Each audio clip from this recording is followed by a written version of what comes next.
Well, now to the male panel. Chris Minns from the front bench of the Labor Party in New South Wales. Gareth Ward, a minister in the Berejiklian government. Boys, our viewers want some answers. Summer. When do we get our freedom back? You can't even go to the beach without worrying about the towel police.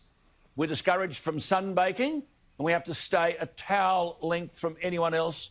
Why? Gareth, this is your government. Where did this stuff come from?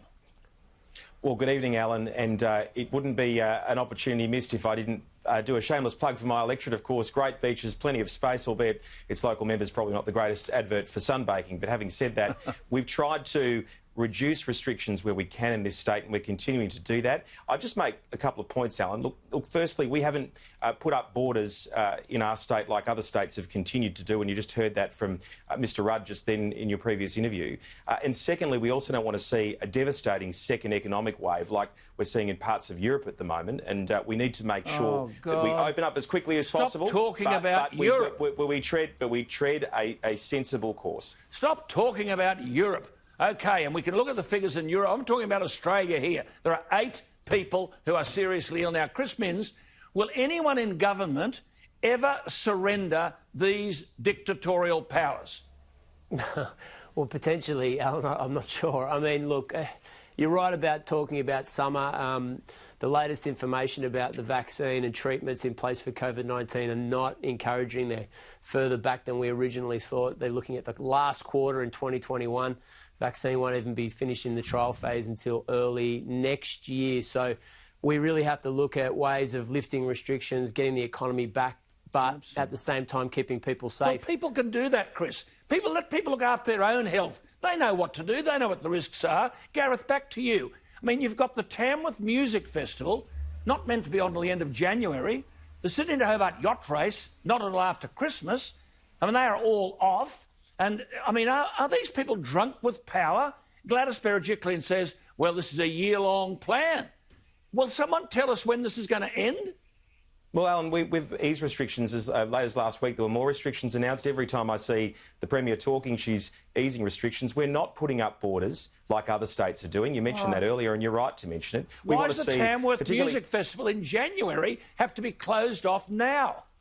Well, I don't want to see any of these events closed, Alan. I want to see things return to normal like you do as quickly as possible. And I wouldn't dream of telling you to what to do with your health. And look, there was a great example last week, and I'm sorry to use my own electorate again as an example, but we had a major theme park that we were able to get reopened, hundreds of jobs for young people in that area. Camberoo. And I'll continue to be a campaigner for that, as I'm sure many people will be, because we want to see things open up. We want to see people get back to work. Well, just on that, OK, Gareth, you want to see things open up. Now, Chris, drinking at a pub's OK, but you've got to sit down.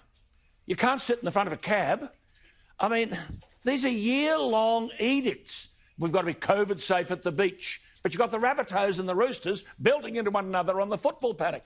People say to me, this doesn't make sense. When does this end? Does it make sense to you, Chris Minns? Well, look, in parts it makes sense. I think the pubs and clubs have got a strong case to lift the number of patrons that come in, particularly over the summer months. But look, I say the same thing over and over again, come on, every single week. I don't think you can make a choice between your economy and keeping people safe.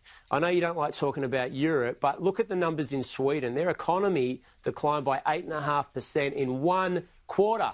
And they've let their virus rip right across the continent. It hasn't ripped. It's worse than Finland, worse than Norway, worse than Sweden. So, I mean, their immediate neighbours are in a better economic case than they are, and they're in a situation where they've let COVID rip. Yeah, look, I'm not going to go on with that debate forever. It's a fallacious debate. I'm talking about Australia. I'm talking about New South Wales. I'm talking about a country which has 8 people seriously ill. I mean, do you understand, Gareth, that major hospitality venues that cater for weddings, hundreds of people, fundraisers for charity, these people are going broke. Now, I'll tell you what, if you were on half salary, you and your government wouldn't be carrying on like this. You get all your dough. What do you say to these venue operators that cannot survive?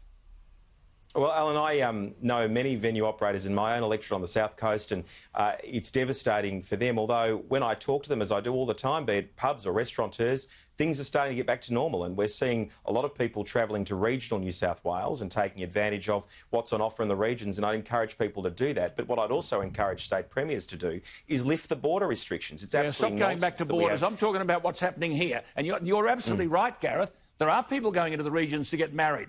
And that means that big venue operators in Sydney, because of these ridiculous draconian rules, are going broke. Chris, can I ask you a boring and simple question? Why aren't you and I and Gareth and anybody else allowed to decide whether my health is at risk? Well, I mean, for most people, that is the case at the moment. The restrictions, you can walk down the street, you can make your own decisions in New South Wales about your own health. I can't go to the beach. I've got to be a towel That's lens. not the case. That is, you can do that, Alan. No, you can't. You're free to host this program, invite whoever you like on. It's not the case that your freedoms have been restricted There are in New South Wales. restaurateurs who've got empty seats in the restaurant. Why can't I say, well, I don't want to go in there, there's 80 people, the tables are too close, I won't go in, I think there's a risk? Well, because what about everybody else? I'll give you one example. They're not stupid. There was one conference in Boston, 100 people got COVID, they passed it on to 10,000 people. Hang on, Chris. 10,000 people. Chris. So, I mean, I think you can have common sense restrictions in place and get the economy going. Chris, here's a document. Do you want to read it? You keep telling me how many cases. I'll read from the front here. Currently, there are 65,592 cases in the world which are serious, which is 1%. Well, we stop quoting statistics about how many cases there are and tell people the truth. 99% of them are mild.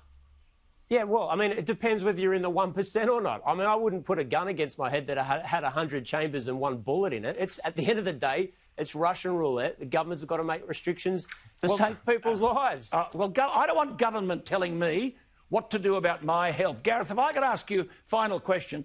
Did you know, I mean, here's the figure, 1 million deaths from coronavirus around the world, but there are 6.1 million people so far this year have died from cancer. Why don't we breathlessly announce every new cancer victim?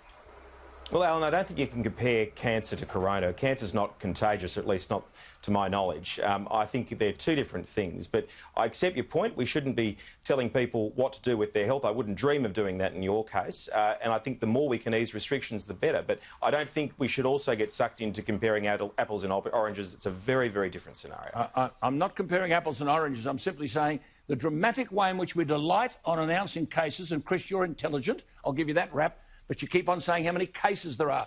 There are the statistics from the World Health Organization. 99% of them are mild. I hope you can exercise influence with your political colleagues to dismantle the fear and the anxiety and the hysteria, and we'll return next week to do it all again. There he is, Gareth Ward and Chris Minns. Thank you for your time.